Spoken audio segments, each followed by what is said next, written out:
감사합니다. 네, 집사님 감사합니다. 회장님.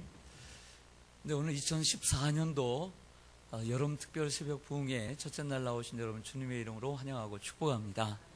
네, 하나님의 은혜가 여러분들 가운데 가득 차 넘치기를 소망합니다.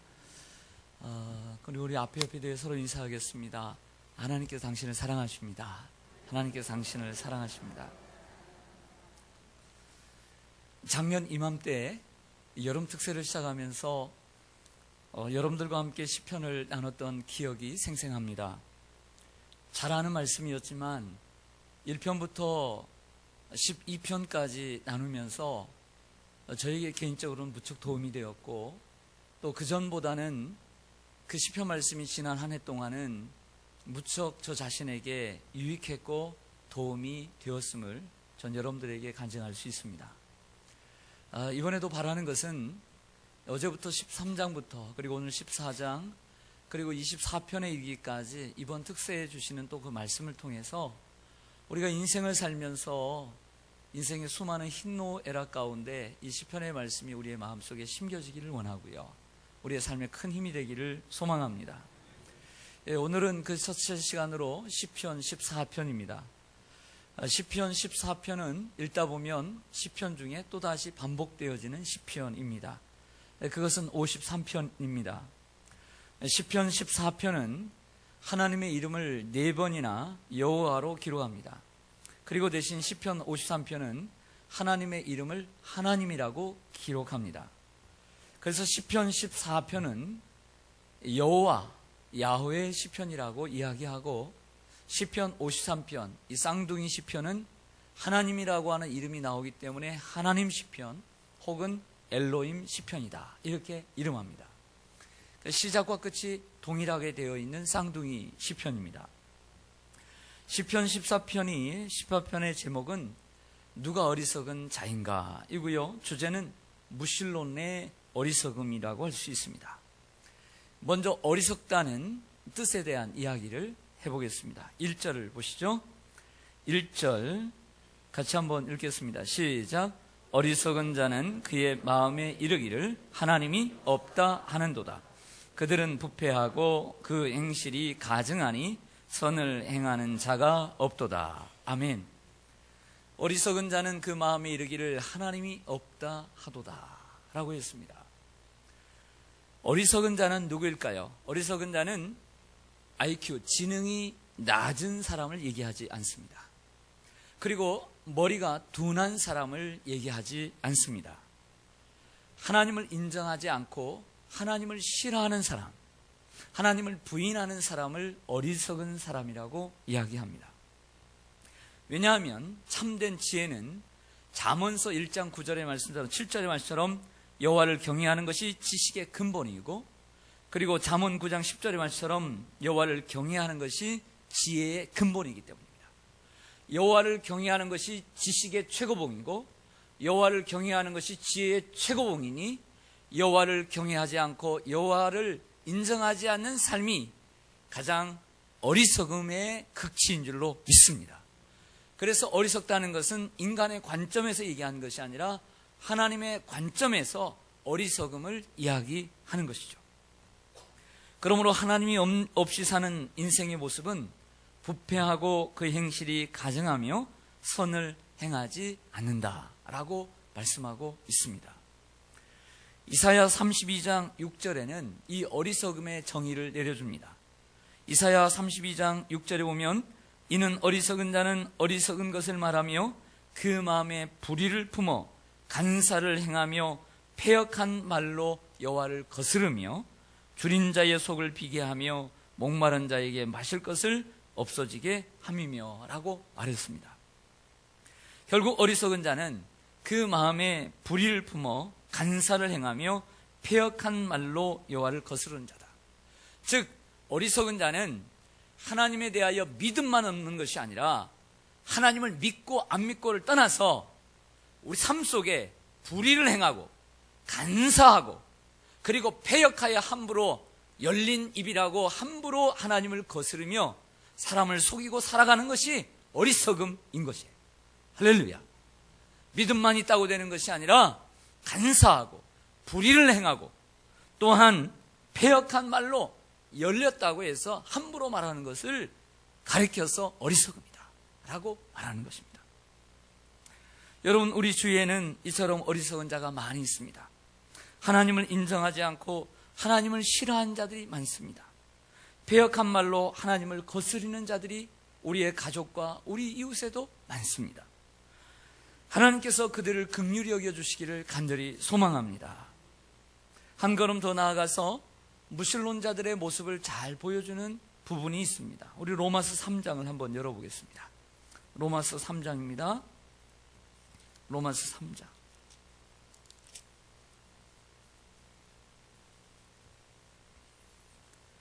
로마서 3장 10절입니다. 제가 가지고 있는 신약성경 241쪽입니다. 241쪽 신약성경 로마서 3장 10절로 18절입니다. 제가 읽어드리겠습니다. 기록된 바 의인은 없나니 하나도 없으며. 시편 14편의 중요한 단어는 어리석다는 단어와 함께 없다, 없다, 없다, 없다는 단어가 1절에 2번, 그리고 3절에 2번 나옵니다. 11절에 보면 뭐 하는 자도 없고 깨닫는 자도 없고 하나님을 찾는 자도 없고 다 치우쳐 함께 무익하게 되고 선을 행하는 자가 없나니 하나도 없도다. 그들의 특징은 그들의 목구멍은 열린 무덤이요 그 혀로는 속임을 일삼으며 그 입술에는 독사의 독이 있고 그 입에는 저주와 악독이 가득하고 그 발은 피 흘리는 데 빠른지라. 파멸과 고생이 그 길에 있어 평강의 길을 알지 못하였고 그들의 눈앞에 하나님을 두려워함이 없느니라. 이게 바로 어리석은 자의 실존입니다. 이들의 가장 큰 문제점은 그 시작은 깨닫지 못하는 것입니다. 사람들이 하나님이 살아계심을 깨닫지 못하고 하나님께서 자기를 지금 긍휼히 여겨주시는 것을 깨닫지 못하는 것, 하나님이 살아계심을 깨닫지 못하는 거죠. 우리가 예수님을 몰랐을 때, 여러분들이 예수님을 안 믿었을 때 어떻습니까? 하나님을 함부로 말하고 하나님을 함부로 욕하고 예수 믿는 사람을 함부로 욕할 때 그 모습이 무엇입니까? 깨닫지 못하는 거예요. 깨닫지 못하니까 우매한 것입니다. 많이 알아서가 아니라 깨닫지 못하기 때문에 어리석은 것입니다. 깨닫게 되면 지혜롭게 되는 줄로 믿습니다. 깨달아야 합니다. 다음으로 지혜로운 자는 누구일까요? 오늘 본문 시편 14편 2절로 가겠습니다. 시편 14편 2절 같이 한번 읽어보겠습니다. 시작. 여호와께서 하늘에서 인생을 굽어 살피사 지각이 있어 하나님을 찾는 자가 있는가 보려 하신즉. 아멘. 그렇다면 성경이 말씀하는 지혜로운 자는 누구일까요? 제가 어리석은 자를 말씀드렸는데 그럼 지혜로운 자는 누구일까요? 지혜로운 자의 가장 큰 특징은 하나님을 찾는 자입니다. 지혜로운 자는 IQ, 지능이 높거나 그리고 머리가 좋은 사람을 말하지 않습니다. 진정한 지혜로움이란 하나님을 찾는 자를 의미합니다. 여호와를 경외하는 것이 지혜의 근본이요 여호와를 경외하는 것이 지식의 근본이기 때문에 지혜로움이란 하나님을 찾고 하나님을 예배하며 하나님을 인정하고 하나님을 의지하는 것이, 의지하는 사람을 지혜로운 사람이다. 그리고 그 사람이 지혜롭다라고 말하는 것입니다. 욥처럼 하나님의 주권과 섭리를 인정하고 그리고 잠언처럼 하나님 앞에 신실하게 살아가고 그리고 전도서처럼 여호와를 경외하며 살아가는 것이 진정한 지혜요 지혜로운 사람인 줄로 믿습니다. 오늘 이 새벽에 모든 사람들이, 많은 사람들이 잠들어 있는 이 시간에 하나님 앞에 나와 있는 여러분들이 지혜로운 사람이에요. 하나님을 찾고 하나님을 의지하고 하나님을 인정하고 하나님 없이는 살 수 없고 바로 여러분들이 지혜로운 사람인 줄로 믿습니다. 여러분, 우리는 수많은 무신론자들 속에 살아갑니까? 그렇지 않습니까? 우리는 수많은 무신론자들 속에 살아갑니다. 그리고 그 무신론자 속에 살아가는 유신론자들입니다. 실제적이고 과격한 무신론자들 속에서 살아가다 보면 답답하기도 합니다. 때로는 논쟁하기도 하고 때로는 마음이 아플 때도 있습니다. 그러나 이러한 분쟁은 언제 끝이 올까요? 하나님이 오시면 끝이 됩니다. 5절과 6절을 보시죠. 5절과 6절. 그러나 거기서 그들은 두려워하고, 그들이란 어리석은 자를 얘기해요. 그래서 시편을 읽을 때는 그 인칭이 그리고 누구를 의미하는지를 잘 봐야 됩니다. 그들은 어리석은 자들입니다. 어리석은 자들은 두려워하고 두려워하였으니 하나님이 의인의 세대에 계심이로다. 너희는 어리석은 자들입니다. 가난한 자의 계획을 부끄럽게 하나. 가난한 자는 지혜로운 하나님의 사람들을 얘기합니다. 의인들을 의미합니다. 가난한 자의 계획을 부끄럽게 하나 오직 여호와는 그의 가난한 자의 피난처가 되시도다. 할렐루야. 비로소 하나님이 개입하십니다. 여러분, 우리가 인생을 살아갈 때 무신론자들 속에 우리가 살아갑니다.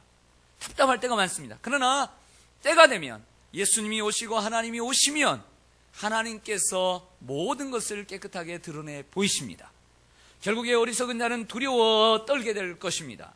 그러나 믿음의 사람들 속에 하나님이 계시고, 그리고 어리석은 그 무신론자들이 우리 가난한 자의 계획을 무너뜨리지만 하나님께서 우리의 피난처가 되실 것입니다. 할렐루야. 그러나 수많은 무신론자들 앞에서 무서워할 필요가 없습니다. 믿지 않는 가족들 앞에서, 그리고 핍박하는 가족들 앞에서, 친구들 앞에서 무서워할 필요가 없습니다. 하나님이 의인의 세대에 계시고, 그리고 하나님이 우리의 피난처가 되시기 때문입니다. 하나님이 오시면 해결되는 줄로 믿습니다. 여러분 주위에 무신론자들이 많아도, 하나님을 인정하지 않는 자들이 많아도 무서워할 필요가 없습니다. 왜냐하면 하나님 우리의 피난처이시기 때문입니다. 하나님 없는 하만이 모르드게를 죽이려 계획을 세우나 하나님은 아하수에로 왕을 잠 못 들게 하시고 왕의 일기를 읽게 하심으로 모르드게의 피난처가 되어 주셨습니다. 그러므로 여러분, 우리가 무신론자들 속에 살면서 두려워할 필요가 없어요. 담대히 하나님을 전하고, 그리고 하나님의 때가 오도록 기도해야 될 줄로 믿습니다. 다만 그들도 하나님의 살아계심을 깨달아 하나님을 인정하고, 그리고 하나님을 경외하며 살아가는 믿음의 식구가 되도록 기도해야 할 것입니다. 제가 목소리가 좀 크죠? 우리 이 스피커가 좀 녹음이 좀 약해요.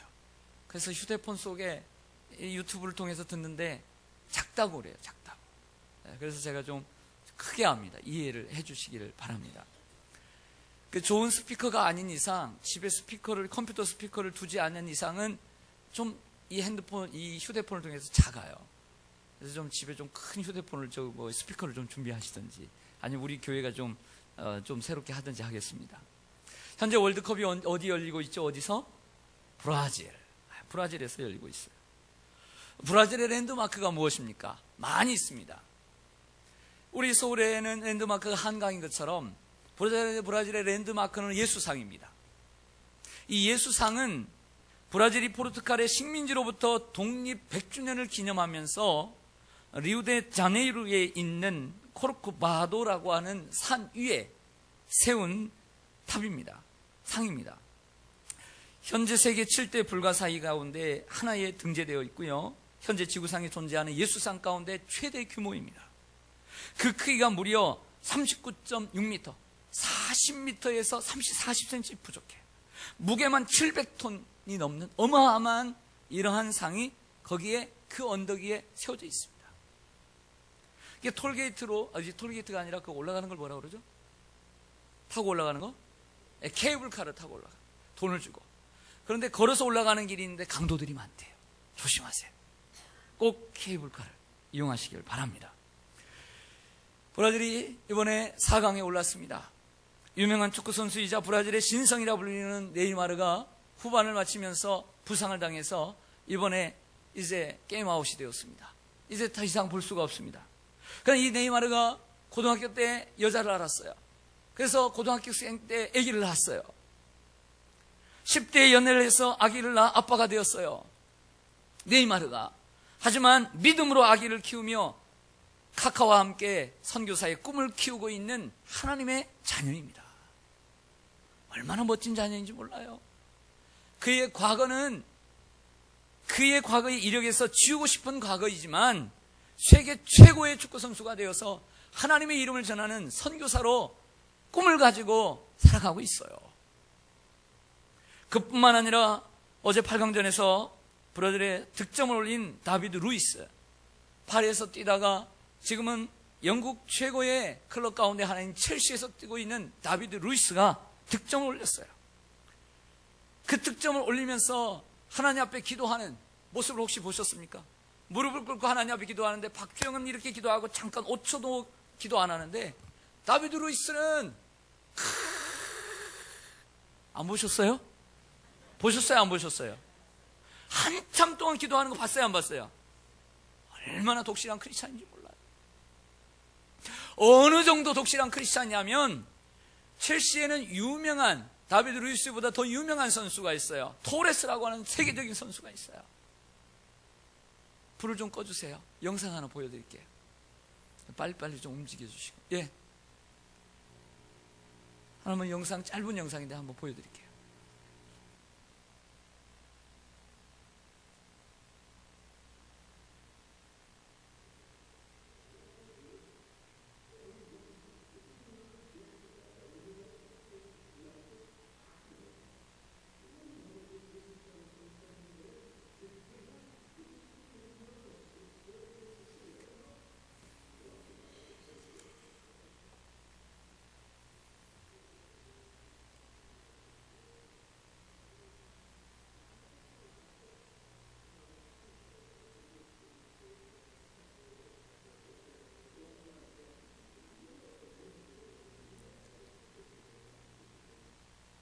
예.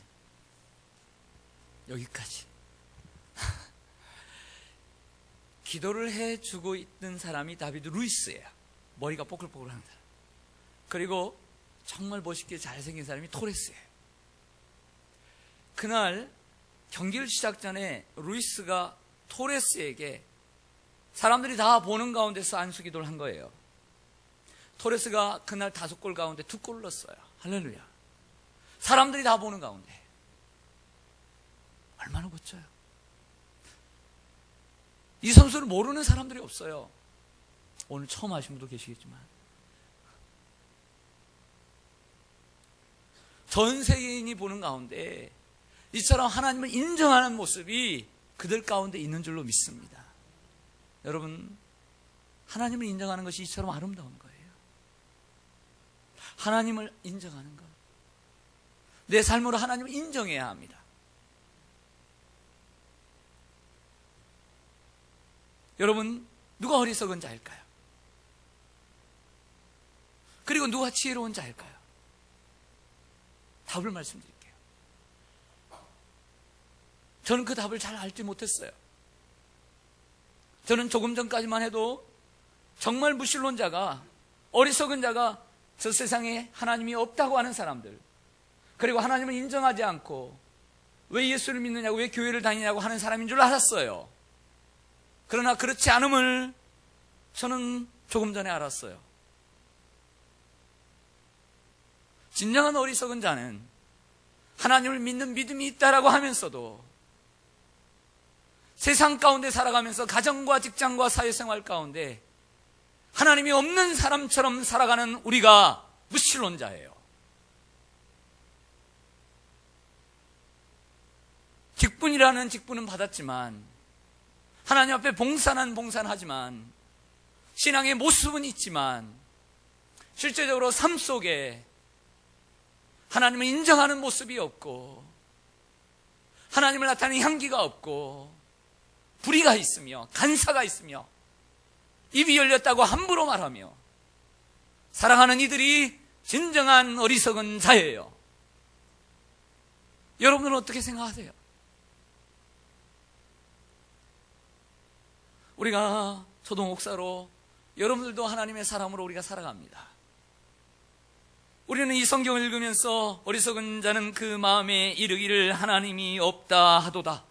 무신론자들은 그 사람들이구나 라고 생각했지만, 성경의 깊이를 들어가면 진정한 무신론자는 그런 무신론자가 아니라 실존적 무신론자들, 하나님을 믿고 살아가지만 하나님 없이도 살아갈 수 있다라고 마음먹고, 하나님을 인정하지 않고 하나님이 없는 것처럼 말하며 하나님이 없는 것처럼 행동하며 하나님 없는 것처럼 살아가는 사람들이 실존적 무신론자라고 저는 생각합니다.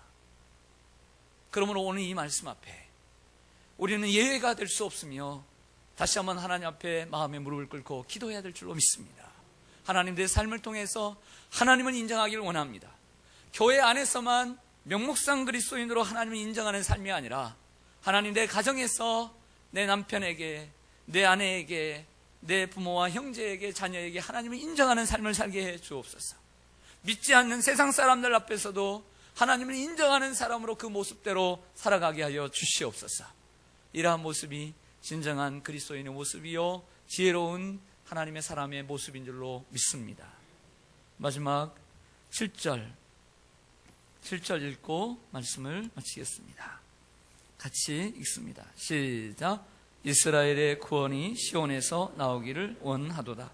여호와께서 그의 백성을 포로된 곳에서 돌이키실 때에 야곱이 즐거워하고 이스라엘이 기뻐하리로다. 아멘. 이스라엘 구원이 시온에서 나옵니다. 그리고 그 시온의 축복이 바로 시온산에서 나온다라고 말씀하고 있습니다. 여러분, 그 시온에 하나님이 계시기 때문입니다. 시온산이 거룩해서가 아니라 하나님이 계시는 시온이, 그리고 시온산이 거룩하기 때문에 그곳에 하나님의 구원이 임하는 줄로 믿습니다. 여러분들이 거하는 곳, 여러분들이 계시는 곳, 바로 그곳에 하나님의 구원이 임할 줄로 믿습니다. 여러분들이 하나님을 모시고 살아가는 그 시온, 여러분들의 가정 속에 하나님의 구원이 임할 것입니다. 여러분들이 하나님을 모시고 살아가는 여러분의 삶의 현장이 바로 시온이 되어서 하나님의 구원이 임할 줄로 믿습니다. 이러한 삶을 살아가는 우리가 되기를 간절히 소망합니다. 아멘. 기도하겠습니다.